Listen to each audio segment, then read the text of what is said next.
Bonsoir, bonsoir à toutes et à tous et bienvenue dans Grand Angle, une émission consacrée à l'analyse des grandes questions qui façonnent le quotidien de nos compatriotes. Pour ce numéro, nous nous intéressons à l'économie et au grand programme de développement. Et quand on parle de programme ou de projet de développement, on parle de financement. Grand Angle porte un regard lucide sur la loi de finances initiale LFI 2026. Nous évoquerons notamment les grandes orientations et les projets prioritaires. Pour en parler, Grand Angle reçoit Monsieur Mamadou Rafiou Diallo. Il est économiste. Avec lui, nous essayerons de comprendre c'est quoi la LFI, la loi de finances initiale, et quelle est son importance pour les différents programmes de développement et comment c'est adopté au niveau du CNT. Le CNT, vous le savez, qui fait office de l'Assemblée nationale.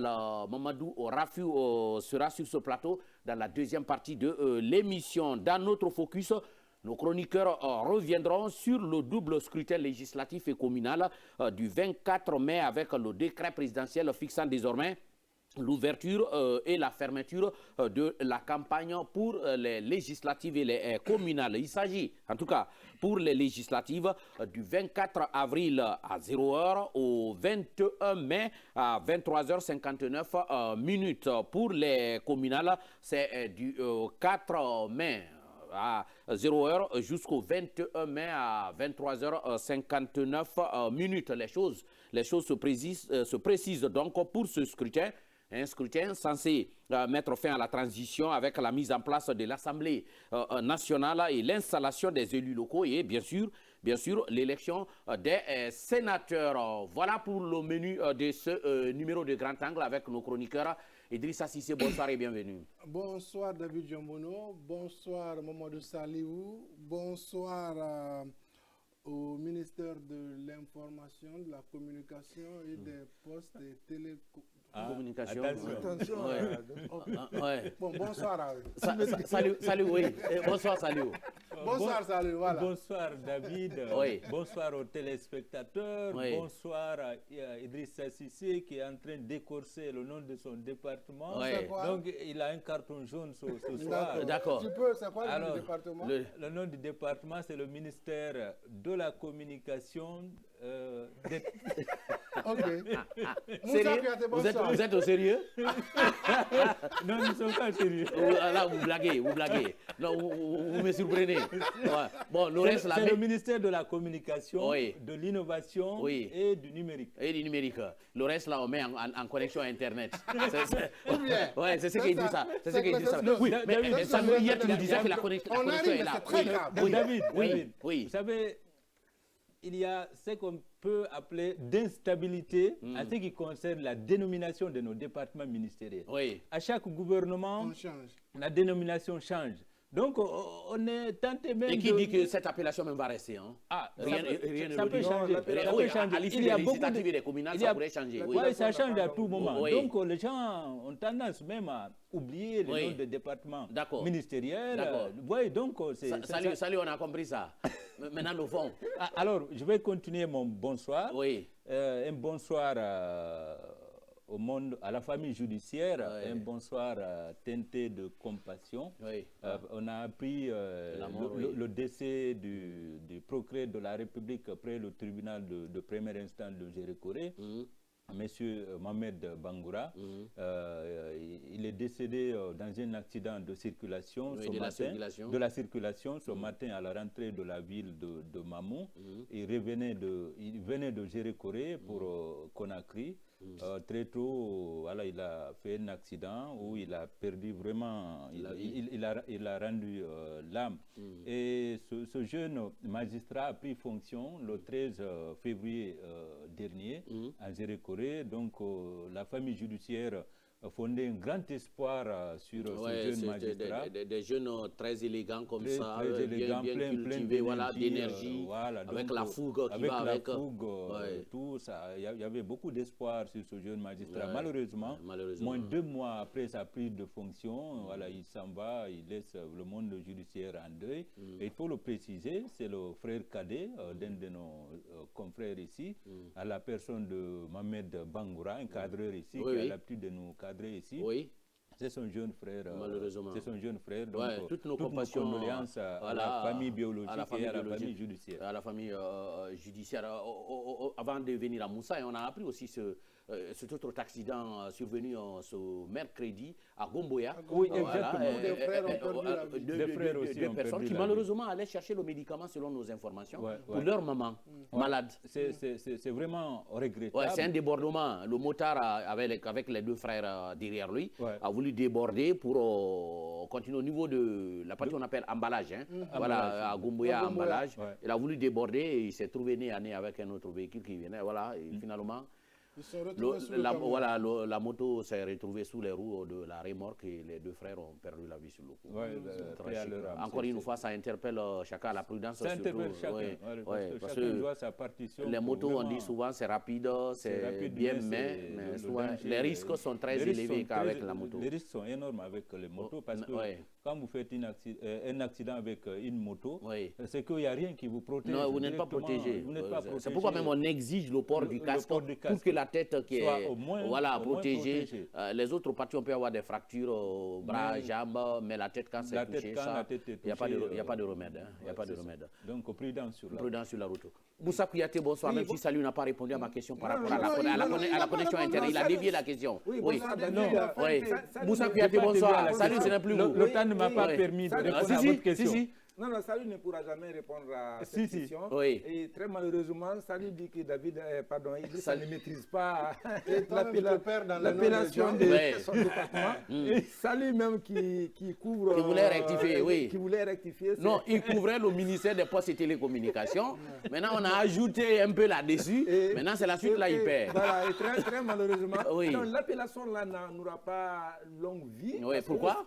Oui, ça arrive souvent. L'appellation, là, même, c'est comment? Si vous rappelez... On a souvent fusionné et puis scindé les départements ici. Moi, je ne reviens pas sur ça. Si vous vous rappelez, pendant... Agriculture et élevage, après on scinde, on dit non, c'est élevage, pas agriculture. Le gouvernement de M.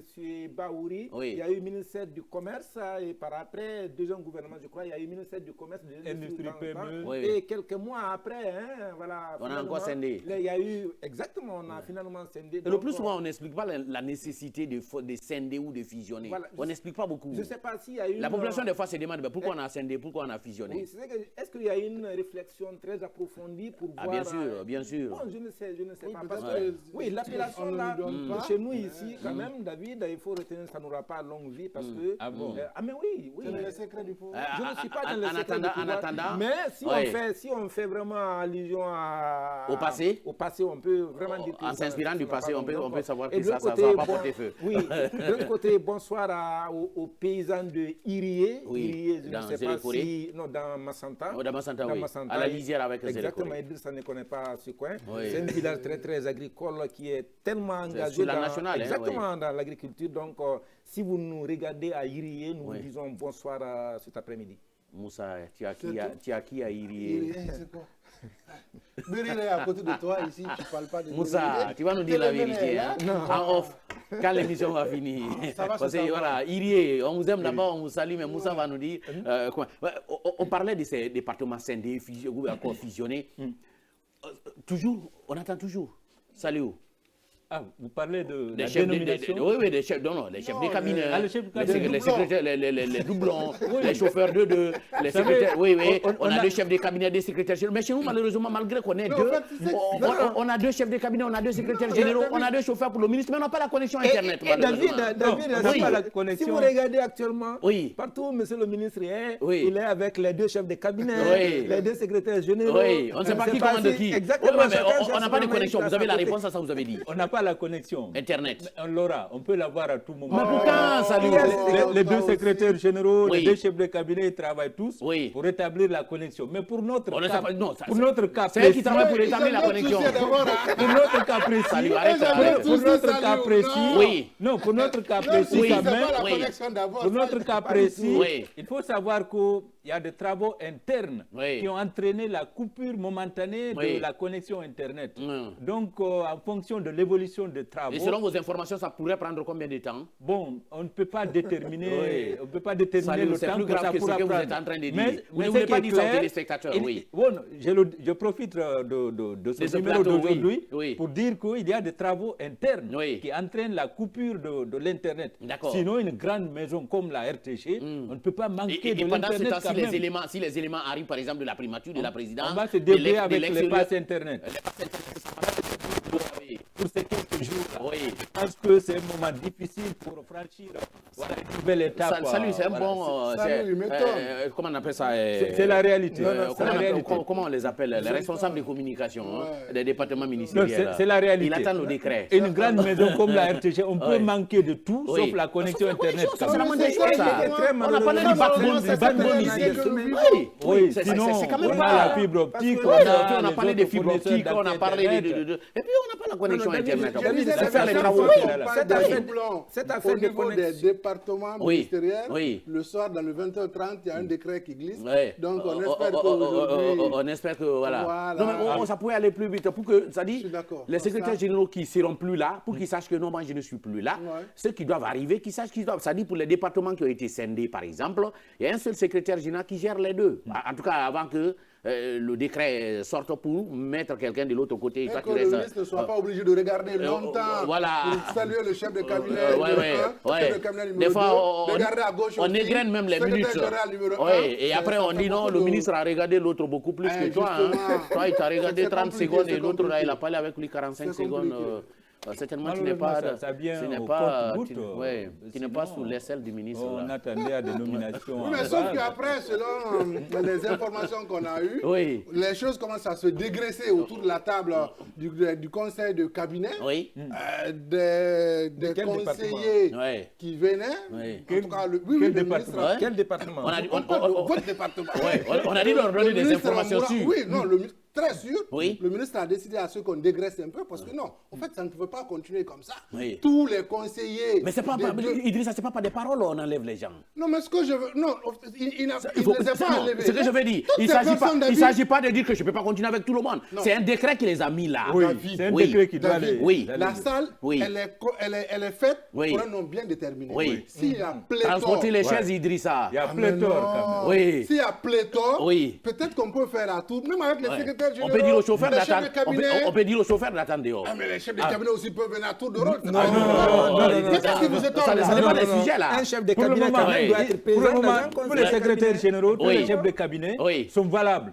Ils vont prendre tous part au conseil de cabinet. Même s'il y a un problème de place, il y en a qui vont s'arrêter pour prendre part. Et si le ministre devait se déplacer, il va laisser la gestion à qui? Pardon? Les deux chefs de cabinet et les deux secrétaires généraux. Les dossiers qui concernent la communication et l'information, au secrétaire général, les dossiers qui concernent le numérique, le télécom. Suspendu secrétaire général. Non, personne n'est suspendu. Ils sont tous valables. Quand je dis suspendu, c'est pas. Non, je comprends. On est dans l'air, quoi. On n'est pas encore à terre. On ne sait pas qui va rester, qui va partir. Ils ont les pieds sur terre. C'est à ce niveau. Ils ont les pieds sur terre. Et chacun, parce que voilà, il a les chances de rester. Pour le moment, ils sont Bon, change de rester. Personne n'est en ballottage. Certainement, les chauffeurs, il y a un qui l'amène le matin, il y a un autre qui le ramène le soir. Est-ce que le ministre ne va pas aller chercher des chefs de cabinet ou des secrétaires généraux ailleurs? On ne sait pas. Il faut qu'on aille un peu vite, parce que comme ça, là, rien n'est sûr. Rien n'est sûr, mais on a l'esprit braqué sur les législatives et les communales. Et on pourrait même se trouver dans certains départements avec tous les deux dehors. Et un 109. C'est possible. C'est-à-dire les deux secrétaires généraux des départements fusionnés, les deux chefs de CAB. On dit, messieurs, merci beaucoup, on est content de vous. Tout comme on peut les envoyer aussi ailleurs. On peut les envoyer aussi ailleurs. C'est l'administration, c'est tournant quand même. Oui, ça tourne. Voilà ce qu'on pouvait dire dans un instant. C'était là pour le plateau en attendant bien sûr que la connexion revienne en grande quantité dans la maison mère RTG. On va parler donc de notre focus avec la date du scrutin juste après la pause. Focus sur l'actualité. Les chroniqueurs du Grand Angle décryptent et analysent les dernières nouvelles nationales et internationales. De la politique à l'économie en passant par la santé, l'environnement et les faits de société, rien n'échappe à notre regard attentif. Avec une approche unique, Grand Angle vous offre une analyse à 360 degrés pour vous aider à mieux comprendre les enjeux et les événements qui façonnent l'actualité nationale et internationale. Les chroniqueurs du Grand Angle vous donnent les clés pour décrypter les faits et gestes qui rythment notre monde. Focus sur l'actualité. Les chroniqueurs du Grand Angle décryptent et analysent les dernières nouvelles nationales et internationales. De la politique à l'économie en passant par la santé, l'environnement et les faits de société, rien n'échappe à notre regard attentif. Avec une approche unique, Grand Angle vous offre une analyse.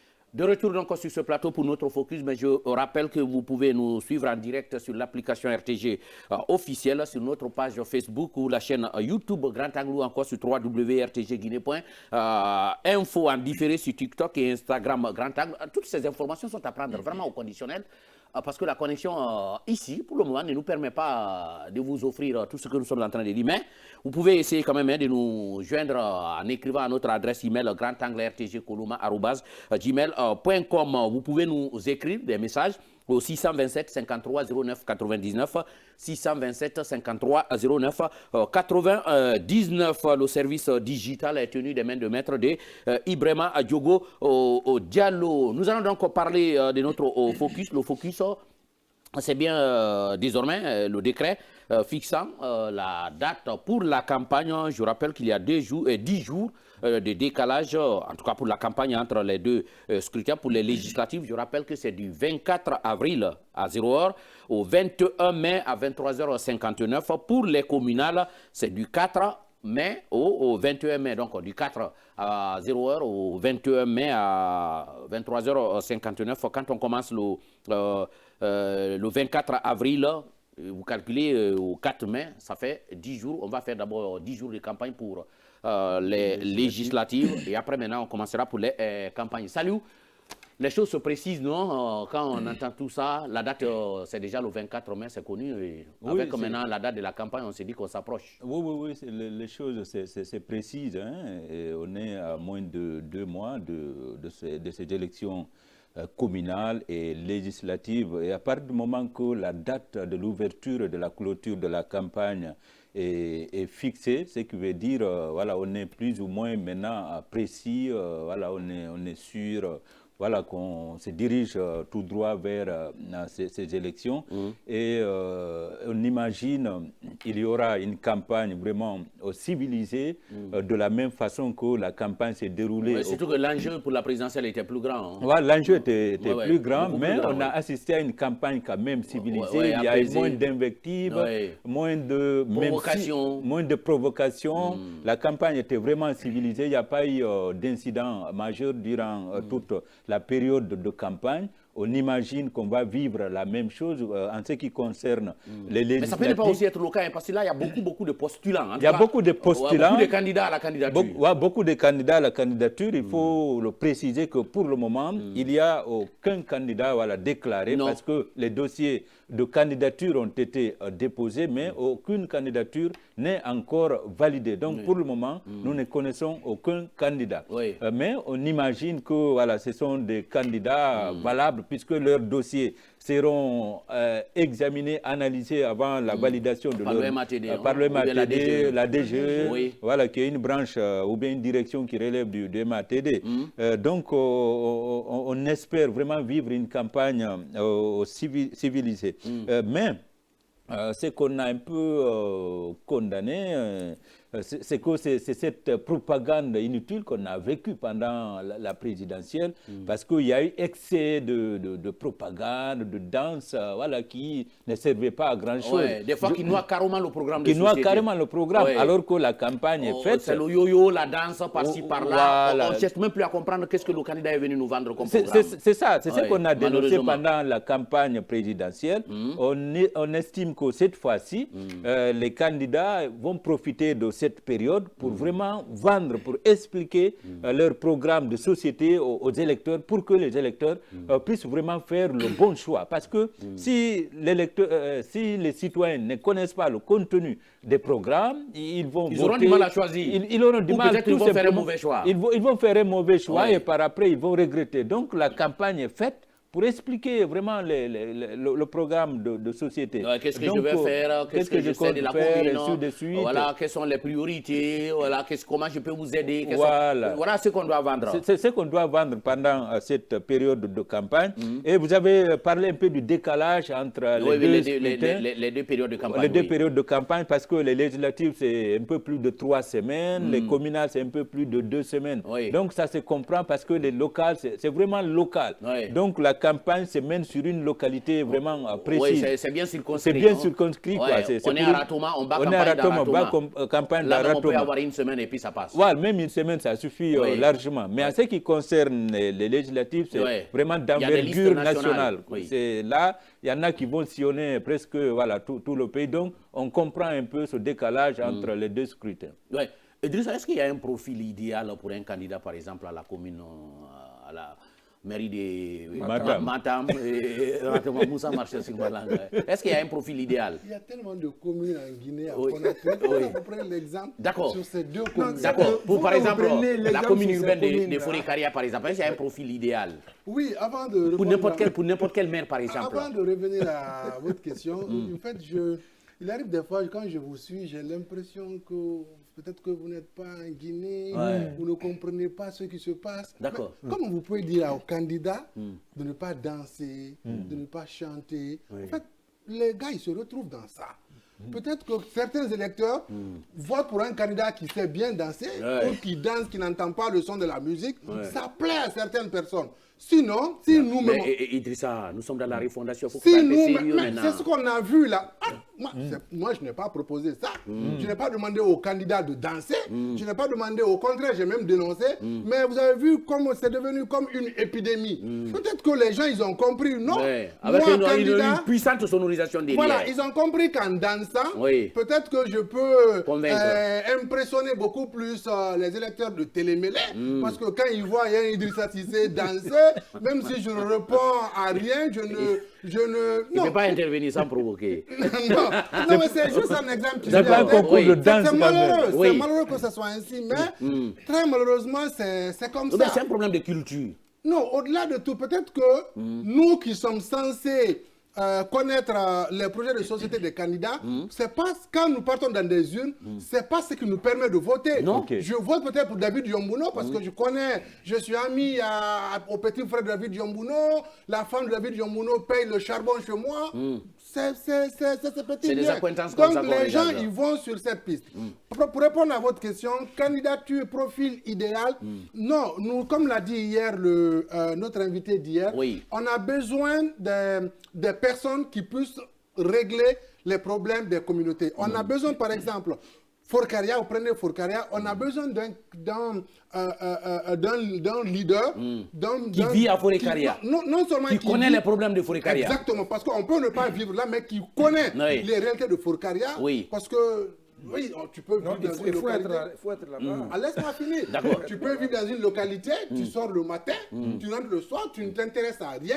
Mais par contre, tu peux être à Jakarta, on me dira oui, il faut habiter la localité. Il faut vivre avec le peuple. Mais tu peux être à n'importe quel lieu, être en harmonie avec la population, comprendre les problèmes de la population, quelle que soit ta situation géographique. L'idéal voudrait que ces candidats soient des personnes qui vivent, qui habitent avec la population, parce que c'est dans ça... Parce que comment je vois, sans vous interrompre, je vois par exemple le cas de Guékédou, je connais des gens qui ont quitté Guékédou il y a plus de 10 ans et qui veulent être candidats à la mairie de Guékédou. Je tombe de nuit.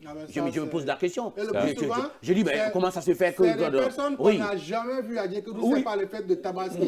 Ça aussi, où ils viennent juste pour peut-être leur programme personnel et ils se retournent. Voilà, donc je pense que... Le profil idéal, c'est pour ça que j'ai commencé nous-mêmes, nous qui votons, on ne sait pas pourquoi on doit voter pour tel, pourquoi on ne doit pas voter pour tel, pourquoi on doit choisir pour tel. On ne le sait pas, on le fait par affinité.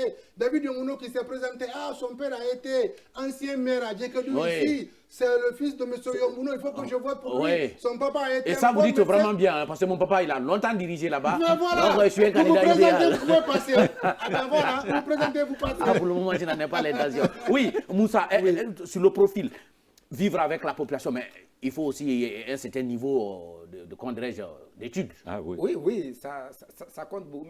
Mais l'aspect le plus important... Parce qu'il faut savoir monter les projets, il faut savoir comment les autres font. Sauf que le maire... Voilà, il faut des échanges. Oui, quand un maire est élu, par exemple, il va être entouré par des conseillers, des personnes qui sont plus ou moins peut-être... à la hauteur. On ne veut plus de députés qui dorment pendant les sessions. Non, on les voit des fois. On a vu ça ici. On a vu ça. On a vu des députés qui dorment. Et des fois, on les réveille juste pour mettre devant lui une tasse de café noir. On dit ça, c'est pour vous, ça. Non, sérieux. On est là juste pour lever la main, voter des lois sans connaître le contenu. Il faudrait qu'on ait vraiment des candidats qui connaissent les préoccupations des communautés. Parce que, vous voyez, si je prends par exemple l'élection communale, c'est-à-dire les réalités, les préoccupations directes des populations à la base, l'infrastructure dans les quartiers, c'est l'administration à la base, ça qui doit connaître les problèmes de la population donc, pour les remonter. Là, je ne suis pas d'accord avec Idrissa, par exemple, quelqu'un qui vit à Jakarta, parce qu'il parlait de Jakarta, et qui ne connaît absolument rien sur... les réalités de Fouré-Karia, se présente comme candidat peut-être à la mairie de la commune urbaine de Fouré-Karia. Exactement. Je ne sais pas qu'est-ce que cette personne peut apporter comme contribution pour développer Fouré-Karia. Parce qu'il ne vit pas avec les communautés à la base, il n'est pas présent sur le terrain, il vient juste de façon temporaire pour faire ses affaires et se retourner. Je pense que pour le moment, comme les candidats ne sont pas encore connus, il faudrait que la DG ou le ministère de l'administration travaille vraiment dans ce sens pour qu'on puisse avoir des candidats. Est-ce que pour cela on peut mener des enquêtes, Saliou, pour aller savoir par exemple David Yomouno veut se présenter député de Guékédou, il faut qu'on aille voir qui est David Yomouno à Guékédou. Est-ce qu'on peut faire des choses comme ça? Ça ne pas des habitants de la population de Guékédou. Vous l'avez dit tout ça, vous savez bien quand l'argent coule là, des fois les gens ils se mobilisent. Mais David, ça passe comment et où maintenant? Ça doit être un critère fondamental.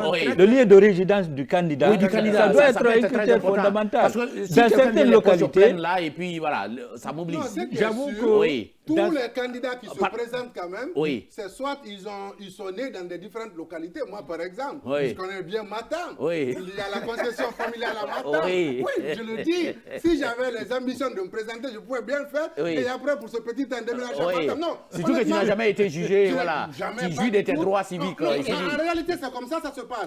Tu verras quelqu'un qui veut être candidat à Fria.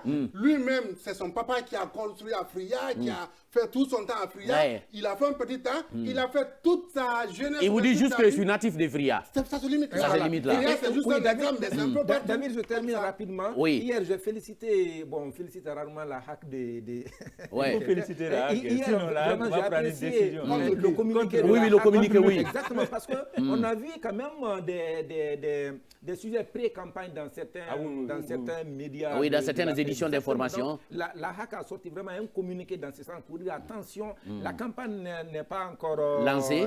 Il faudrait que ces médias-là fassent très attention pour éviter des dérapages. Moussa, même toi hier, tu as frôlé le marteau de la HAC hier dans l'émission. Le numéro 10. La HAC a un marteau? Bien sûr. Ah ouais? Tu connais? Je ne sais pas moi. Tu sais. Oui, salut. Je voulais dire que dans certaines localités du pays, il y a eu des remous pour contester certaines candidatures, pour certaines intentions de candidature. Et les arguments avancés par les contestataires, c'était lié un peu à la résidence de ces candidats. Il y en a qui disaient non, nous ne connaissons pas tel, nous ne connaissons pas tel, donc il ne peut pas être candidat au nom de notre localité. Ouais, donc il y a quand même des citoyens qui sont conscients. Pourvu qu'il n'y ait pas une main noire derrière ces contestations. Parce que il y a de l'instrumentalisation par endroit. Exactement, parce que moi je veux me présenter à Guékédou, je réside à Guékédou, je sais que Saliou veut se présenter à Guékédou. Saliou ne vit pas à Guékédou, mais Saliou a les moyens, on conteste Saliou et Saliou envoie l'argent, on dit bon il faut manifester l'université, des choses comme ça, je crois aussi ça aussi. Malheureusement, il y a des jeunes... C'est pourquoi on dit que la campagne doit être une campagne civilisée. On a vu des jeunes par endroits aussi qui disent que si c'est pas tel, voilà, c'est toi qui es capable, nous on est derrière toi, c'est toi ou rien. On a vu tout ça. Donc les citoyens doivent quand même se ressaisir et quand même attendre le jour du vote pour faire leur choix en toute connaissance de cause, en toute responsabilité. Il ne sert à rien de contester ou de faire... Ou de s'agiter déjà alors qu'on n'a même pas commencé, oui. Donc laissez tout le monde déposer sa candidature. Si les candidatures sont validées, le jour du scrutin, faites votre choix en toute responsabilité. Voilà donc ce qu'on pouvait dire par rapport à cette première partie de notre émission. Dans un instant, on va parler de la LFI, la loi de finances initiale 2026. Notre invité, c'est Monsieur Mamadou Rafiou Diallo. Il est économiste. Avec lui, nous parlerons des grandes orientations de cette loi initiale des finances et nous essaierons de comprendre comment cette loi est adoptée au CNT et quel est son impact, cette loi, pour l'exécution des programmes. Ce sera juste après une courte pause. Face à l'invité. La vérité sans détour. Nos chroniqueurs poussent les portes de l'actualité et interrogent un acteur clé de la vie nationale. Sans tabou ni langue de bois, il répond à toutes les questions, offrant ainsi un éclairage unique sur les grandes préoccupations du moment. Grand Angle, votre tribune de libre expression, vous permet de mieux comprendre les enjeux de société, les défis politiques et les mutations économiques qui façonnent notre pays. Dans le strict respect des lois de la République et de la déontologie journalistique,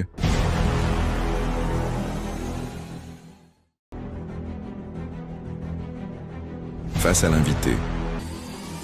La vérité sans détour. Nos chroniqueurs poussent les portes de l'actualité et interrogent un acteur clé de la vie nationale. Sans tabou ni langue de bois, il répond à toutes les questions, offrant ainsi un éclairage unique sur les grandes préoccupations du moment. Grand Angle, votre tribune de libre expression, vous permet de mieux comprendre les enjeux de société, les défis politiques et les mutations économiques qui façonnent notre pays. Dans le strict respect des lois de la République et de la déontologie journalistique,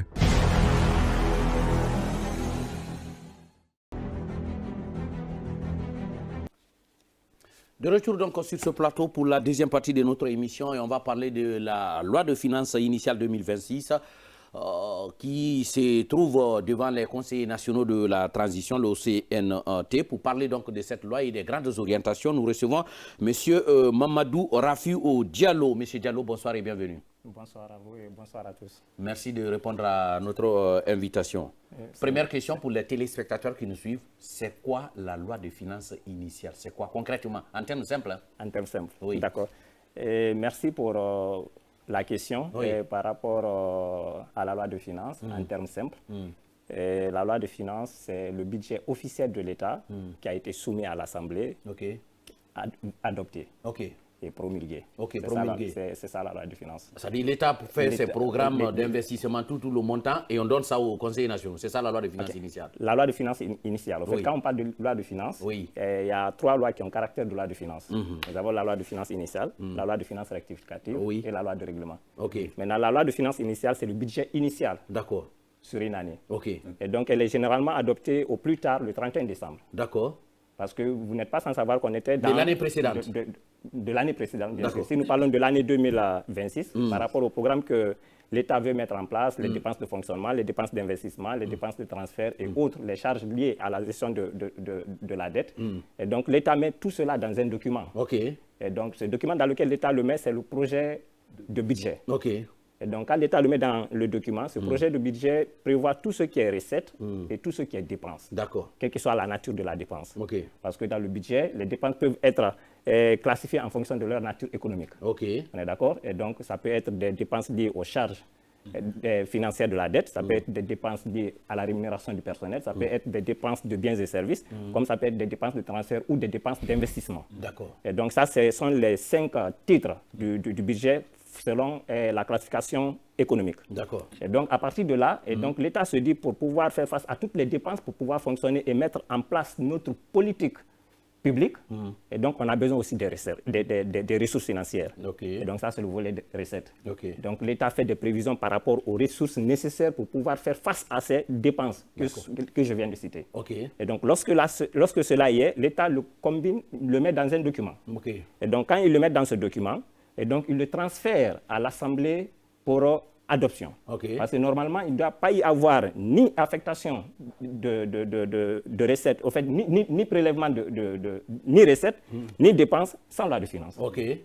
Donc, quand l'État le donne à l'Assemblée, le projet de loi de finances, et donc quand l'État l'envoie à l'Assemblée, l'Assemblée l'examine, il arbitre, et puis il l'ajuste si possible. Oui. Par après, il le soumet au vote. En volet dépenses, en volet recettes. Et donc, quand le budget est voté à la majorité à l'Assemblée, et donc le budget est promulgué par décret du président. C'est pourquoi, lorsque nous avions vu au 31 mars passé, et donc le déroulement du vote de la loi de finances, et donc dès après l'adoption, il y a eu 2 décrets qui ont suivi. Le décret de promulgation et le décret d'affectation des crédits. D'accord. Et donc, pour signifier au département ministériel que voici les crédits qui vous sont autorisés pour l'exercice 2026. Et donc, une fois ce process terminé, le projet de budget voté, il n'est plus un projet, mais devient tantôt une loi. Okay. Et donc, c'est ce qu'on appelle la loi de finances. Okay. À partir du moment où cette loi est votée, donc l'État est autorisé à effectuer les dépenses consignées dans le budget et à prélever les recettes aussi, qu'ils soient des recettes fiscales ou contracter des dettes telles que prévues dans le document soumis. On a bien compris. Donc, mais pour arriver à ça, tout ce process est régi par des textes réglementaires. D'accord. Donc, la loi organique relative à la loi de finances. Et donc, nous avons aussi le règlement général sur la gestion budgétaire et la comptabilité publique, et tant d'autres documents qui rentrent dans le cadre de son exécution. Parce que pour que le budget aussi soit exécuté, et donc, il faudrait faire face à certaines procédures. Et donc, il y a des dépenses qui peuvent être engagées soit par des contrats de marché public, et d'autres qui peuvent être engagées par voie de régie, et tant d'autres. Et donc, tout cela se trouve régi par des textes réglementaires. Salut. Oui, Monsieur Diallo, selon cette loi des finances initiale, cette année, le budget de l'État s'élève à 64 181,36 milliards contre 54 253,26 milliards pour 2025, soit une hausse de 18%, si mes chiffres sont bons. Qu'est-ce qui peut, si les chiffres ne sont pas bons, vous pouvez rectifier. Qu'est-ce qui peut expliquer cette hausse de plus de 18%? Et des dépenses. Oui, des dépenses. Oui. OK. Et au fait, comme je l'ai dit tantôt, le budget, c'est le document qui permet à l'État de mettre en application son programme de société. D'accord. On est d'accord? Et donc, dans le budget, moi, les chiffres que j'ai ici par rapport à la loi L 2026-010 du CNT, qui a été votée au 31 mars passé.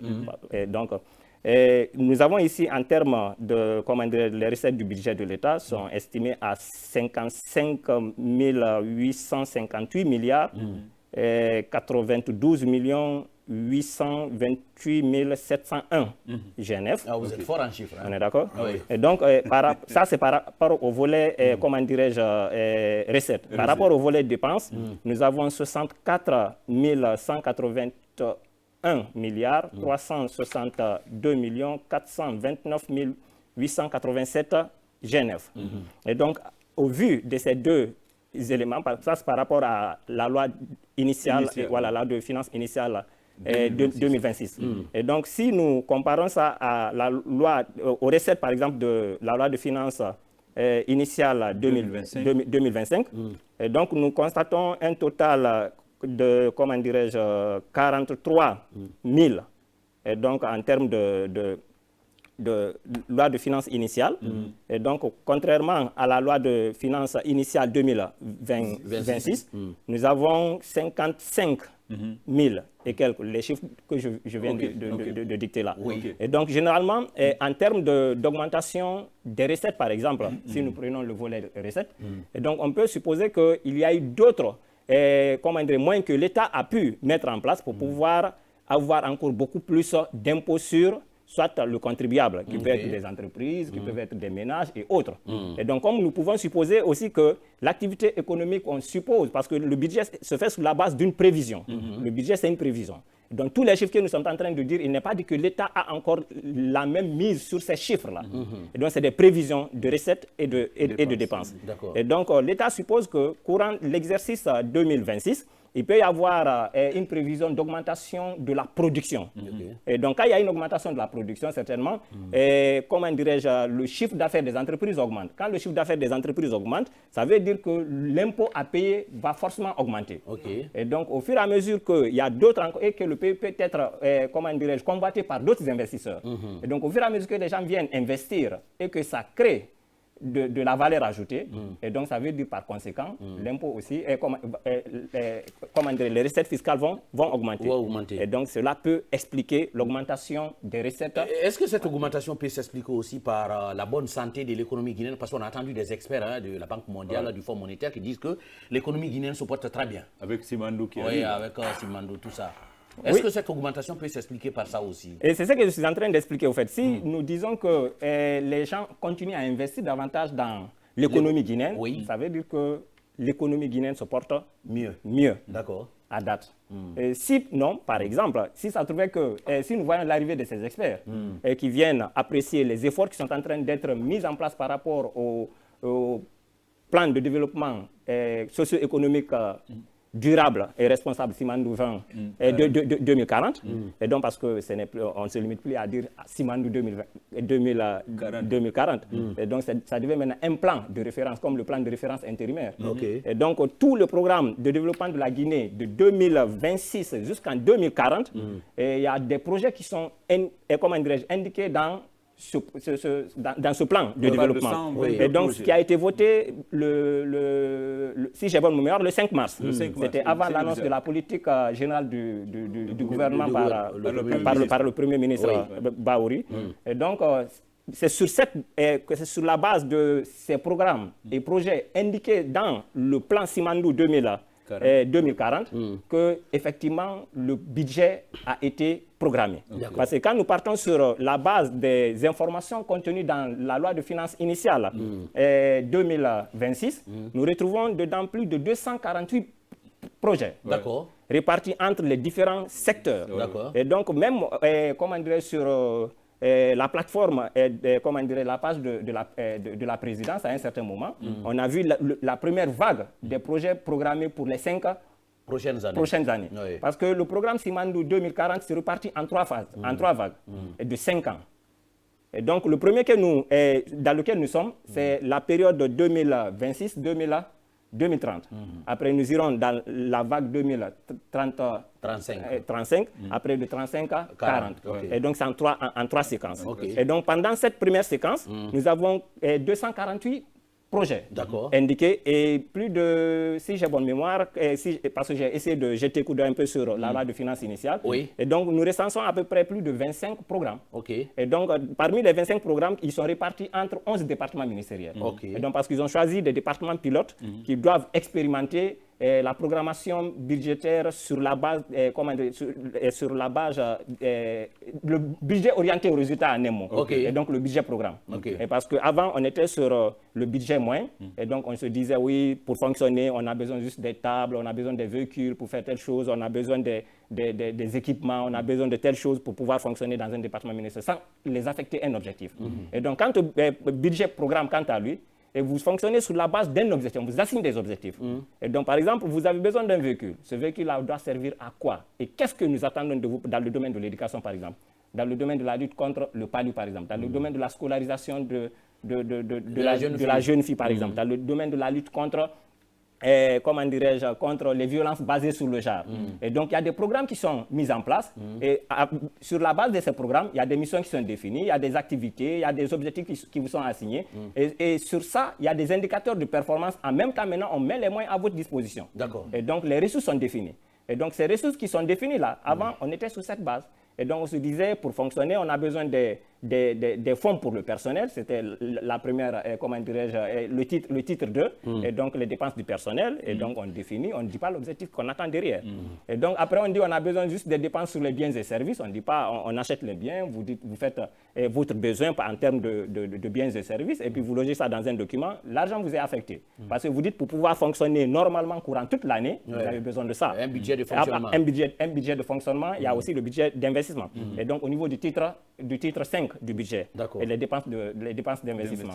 Et donc, et tout cela, avant, vous le faites, mais les objectifs n'étaient pas clairement définis. D'accord. Et donc, mais avec le budget programme, et donc, vous définissez un programme, les objectifs sont là, les indicateurs sont définis, les tâches sont clairement définis, les responsables sont désignés. Et après, en clair, on sait pourquoi on met l'argent. On sait pourquoi on a l'argent. Et donc, on attend de vous un résultat. Un résultat. Oui, Moussa, avant ta question, est-ce qu'on peut prendre déjà, Idrissa, quelques réactions des téléspectateurs? Il n'est pas qu'on les oublie. Pardon, Moussa. Réaction des téléspectateurs, le tout premier message qui est tombé est de Lama depuis Kobaya.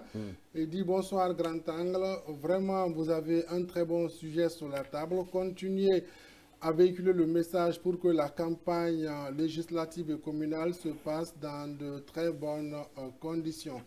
Un autre message, moi c'est Moïse Béavogui depuis Zérekouré. J'aimerais savoir, vous le connaissez? Non. J'aimerais savoir s'il y a une différence entre loi de finances et celle organique. C'est une question lui il pose. Voilà un autre message qui vient de tomber. Lui, c'est un bonsoir. Ok, bonsoir à lui. Différence loi de finances, loi organique. Et ça, c'est du domaine du droit, parce que j'ai évoqué un peu la loi organique relative à la loi de finances, parce que les juristes, souvent, ils parlent de loi ordinaire, de loi organique et autres.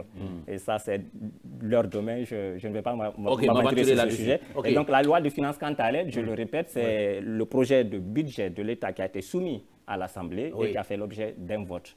Et donc, qui a été adopté et puis promulgué. Donc, au niveau de la loi de finances, qui prévoit les recettes, les dépenses, et puis comment dirais-je, il y a la loi de finances initiale, ça c'est le tout début, le tout premier, qui démarre le 31, comment dirais-je, à partir du 1er janvier, autant pour moi, qui est voté au plus tard le 31 décembre. Et donc, il y a la loi de finances rectificative, c'est-à-dire courant l'année, il se peut que les prévisions qui ont été faites... des fois, ça peut être lié à l'inflation, les fluctuations sur le marché mondial. Des fluctuations, l'inflation, des événements imprévus qui peuvent arriver. Et donc, l'État se dit non, il faut encore revenir, parce que pour pouvoir augmenter les recettes, il faut encore revenir vers les représentants du peuple, qui est l'Assemblée ou le CNT aujourd'hui. Et donc, pour qu'il nous donne une autorisation afin que nous puissions encore percevoir davantage des recettes.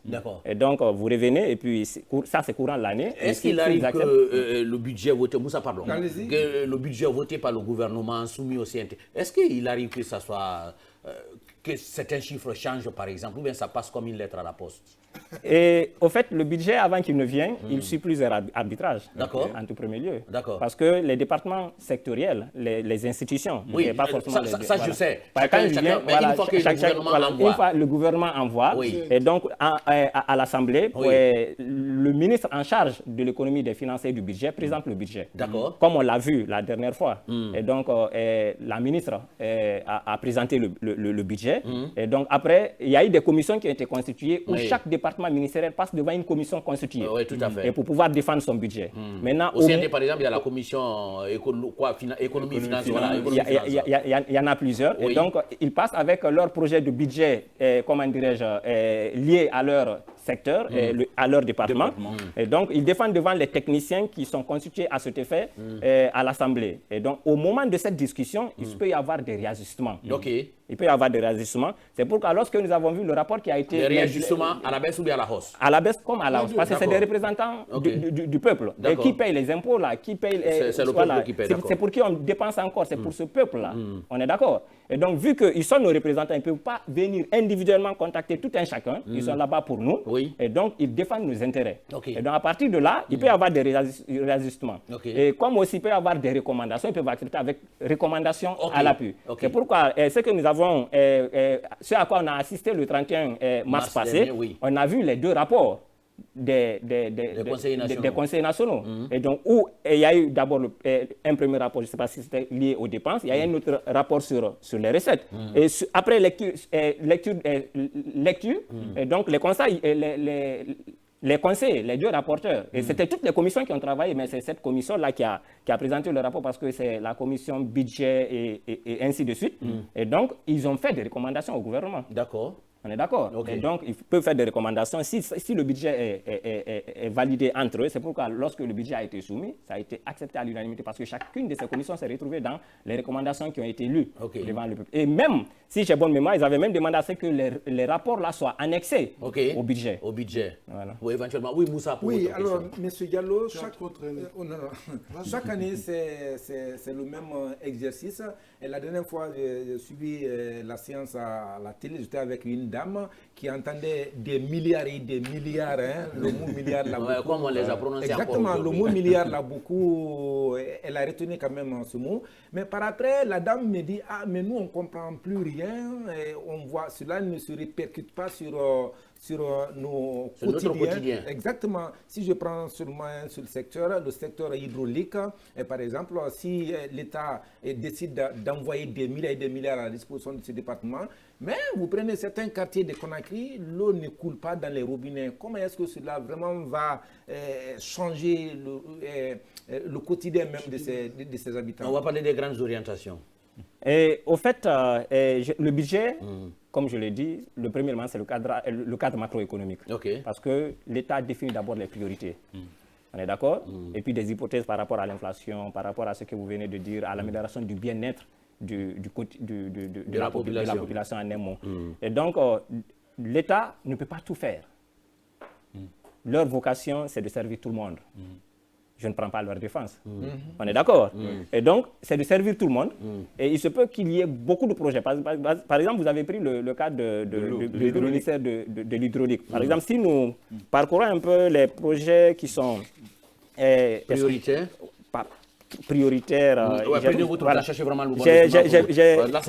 J'ai fait une liste des... Tout est prioritaire. Hein? Oui, tout est prioritaire. J'ai fait une liste des priorités. J'ai une liste des 248 projets que j'ai évoqués, par exemple. Il y a certains départements ici qui se retrouvent avec un projet phare. Par exemple, je prends la présidence, c'est le site directionnel de Koloma.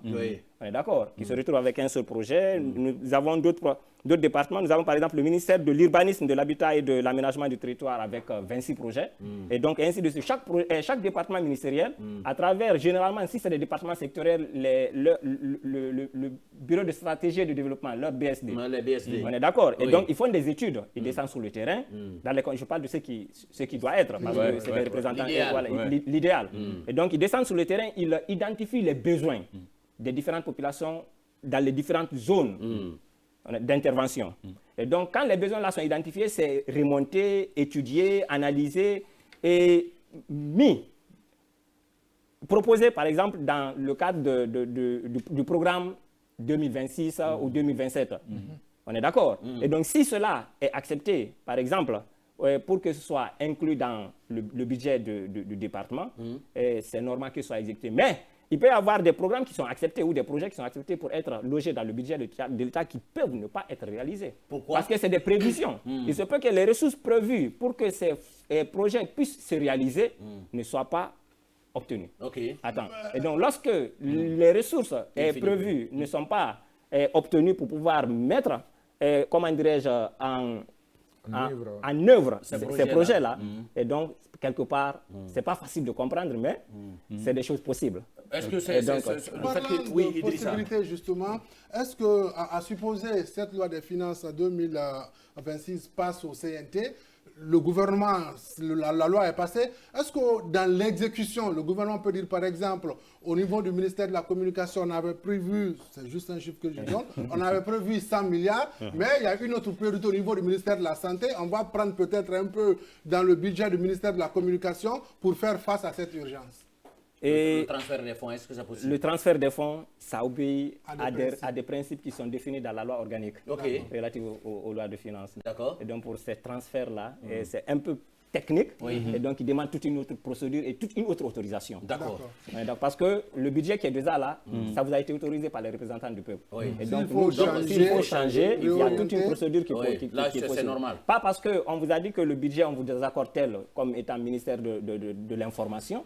Et donc, si, par exemple, le ministère de la Santé a besoin, il peut venir puiser dans ces ressources-là sans que ça ne refasse par autre procédure. Oui. Et donc, la loi de finances, la gestion de la chose publique le plus souvent, on va le dire comme ça, la loi de finances, elle est strictement encadrée par les textes Salut, pardon. Vous avez parlé des projets, qu'il y a des ministères qui ont des projets, mais qui pourront peut-être ne pas être exécutés faute de fonds. Est-ce que ce manque de fonds, c'est lié, par exemple, au fait que l'État n'a pas été...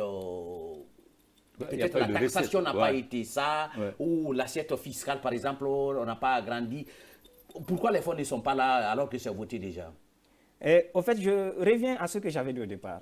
Ce que nous devrions comprendre, le citoyen lambda, par exemple, qui nous suit, le budget est un document prévisionnel. Ah, c'est la prévision. C'est la prévision. OK.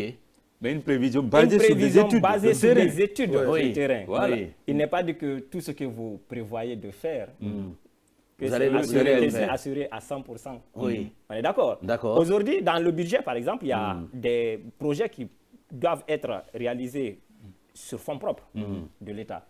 Parce qu'ils ont un plan de trésorerie quelque part. Donc, les décaissements et tout ce qui s'ensuit tiennent compte des priorités pour pouvoir, comment dirais-je, affecter les fonds. Et ce décaissement, les montants que nous avons entendus, par exemple, pour le ministère de l'Information et de la Communication, un exemple, et donc il n'est pas dit que ce montant est automatiquement décaissé. Non, le décaissement de ces fonds se fait de façon périodique. D'accord. Et il y a un plan d'engagement qui est là, et puis de façon trimestrielle, les fonds sont affectés au département en fonction des recettes obtenues ou des ressources disponibles. D'accord. Et donc, ici, au fait, lorsque vous n'arrivez pas à le mettre en application, par exemple, courant l'année là, et qu'il y a une nécessité de le reporter sur l'année l'année d'après, et donc ce n'est pas exclu que vous veniez encore le défendre. Si c'est un investissement au niveau de la direction générale de l'investissement, des investissements publics, et donc si c'est autre, par exemple, devant qui de droit, par exemple, devant la commission d'arbitrage au niveau du ministère de l'économie et des finances.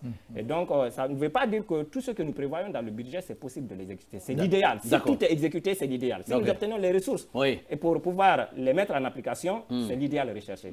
Et deux fois même, il se peut que dans certains cas, par exemple, ici, nous sommes dans une position où nous sommes comment dirais-je, où le budget est déficitaire. Donc, quand le budget est déficitaire, ici, par exemple, ça veut dire que les ressources propres que nous sommes en mesure, nous supposons être en mesure de recouvrir pour pouvoir faire face à nos dépenses de fonctionnement et d'investissement sont insuffisantes. Il faut passer par des emprunts, par des dettes ou bien par la demande des dons venant de l'extérieur.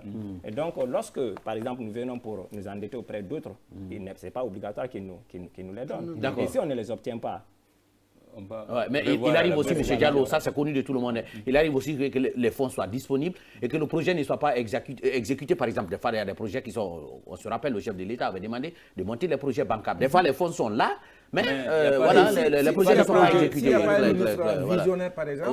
Oui, salut pour la dernière question. Oui, M. Diallo, il arrive que l'État fasse des dépenses extra-budgétaires après la loi de finances rectificative parce qu'il y a les urgences qui arrivent, des imprévus. Où est-ce que l'État prend ces sources-là, ces ressources-là, pour faire face aux urgences?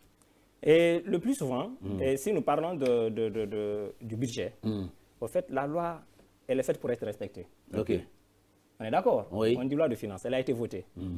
Et si, par exemple, à supposer que la question, ça porte sur ce qui est prévu. Les dépenses les dépenses extra-budgétaires.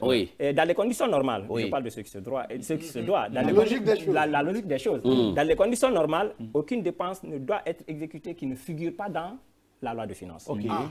Dans les conditions normales. Et il se peut même, par exemple, comme M. Yombuno a évoqué un sujet, par exemple, il se peut que les fonds soient disponibles et que ça trouve que le projet n'est pas exécuté. Là, en ce moment, pas question de... Ça peut être dû à plusieurs facteurs. Parce que, comme vous l'avez dit, par exemple, les procédures, par exemple, pour un investissement, pour faire face à un grand investissement, et donc ça demande des procédures un peu longues.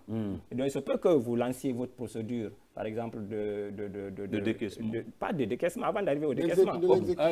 Pas d'exécution même, de préparation même de votre dossier d'appel d'offres. À supposer que parce que les projets liés aux infrastructures, à l'investissement, ça demande un process un peu long. Excusez-moi, je pense par exemple à l'incendie du dépôt de carburant. C'était une urgence à gérer, il fallait trouver des ressources parce qu'il fallait trouver où stocker le carburant. Oui. Des cas comme ça, comment on fait? Comment l'État gère ces cas? Des cas de ce genre, par exemple, nous prenons... Ou bien c'est les conseillers nationaux qui deviennent compréhensifs. Ils doivent comprendre. Non, mais ça se passe pas. Ils doivent comprendre. En fait, j'ai parlé ici de la loi de finances rectificative. On est d'accord? Oui. Et donc, les événements imprévus se sont posés. On peut tout de suite faire face aux conseils nationaux, à l'Assemblée, pour pouvoir revenir à la table et faire des modifications sur le budget. Et c'est ça qu'on appelle les sessions extraordinaires. Voilà.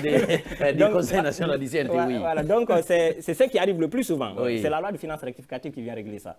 Et donc, lorsque cette loi de finances rectificative aussi est adoptée, on passe à autre chose. Et au-delà de ça, en plus, comment dirais-je, pour... là où j'étais ici... Oui, la dépense extra. Les dépenses extra-budgétaires. Je disais que les dépenses extra-budgétaires, c'est pas normal. C'est pas de la logique des choses. Voilà, souvent, pour éviter ça, on passe par la loi de finances rectificative. Voilà. Maintenant, par rapport à la non-exécution de certains projets, la durée des procédures de passation jusqu'au niveau de l'attribution des marchés le plus souvent, c'est un processus de fallon. Où il peut y avoir des petits soucis, des contestations par rapport aux procédures et toute autre chose. Et donc, comme aussi vous pouvez aller jusqu'à un certain niveau, on vous dit que non, ce que vous demandez au niveau, par exemple, de la direction générale du contrôle des marchés publics, on vous dit non, on ne peut pas vous obtenir là, non, parce qu'il y a un vice de forme, vice de procédure ou autre chose. Et donc, tout cela peut entraîner un élan, parce qu'un marché ne doit pas être passé dans les conditions normales, sans qu'il ne soit inscrit dans le plan de passation du département concerné. Ça ne doit pas être un marché de gré à gré, Oui, il y a des marchés de gré à gré, ça aussi c'est réglementé par le Code des marchés publics. Et donc, aucun marché ne doit être passé s'il n'est pas dans le plan de passation des marchés. Et aucun marché ne doit être passé aussi s'il n'y a pas une réservation de crédit à l'avance. Et donc, on réserve le crédit, c'est pour se rassurer que lorsque le contrat là est scellé avec le fournisseur, le prestataire ou comment dire, la personne qui est censée exécuter le marché, et donc c'est que certainement les ressources sont là pour pouvoir le payer conformément aux clauses de paiement définies dans le contrat qui lie le prestataire à l'autorité contractante. Voilà ce qui est bien dit, hein, M. Diallo. J'espère que vous reviendrez sur ce plateau parce qu'il y a beaucoup d'autres questions qu'on pourrait vous poser, les téléspectateurs, pour parler de notre budget national tout court, la loi des finances, dépenses, recettes, tout ça. J'espère que vous reviendrez un jour. Je suis à votre disposition. Merci beaucoup déjà pour la disponibilité. Merci à vous trois d'être venus. Pour les questions, on est pratiquement sur la ligne d'arrivée. Merci à l'équipe technique mobilisée autour de Al-Khali Mohamed Keita. Merci à vous de nous avoir suivis un peu partout en Guinée, à Conakry, à l'intérieur, dans la sous-région. Vous nous suivez dans les différentes capitales, vous nous suivez à l'international. Et merci pour les messages que vous ne cessez de nous envoyer pour nous permettre d'améliorer le contenu de cette émission. Merci de nous avoir suivis. Dans un instant, vous aurez droit aux informations de la Guinée et du reste du monde. Portez-vous bien. Ciao.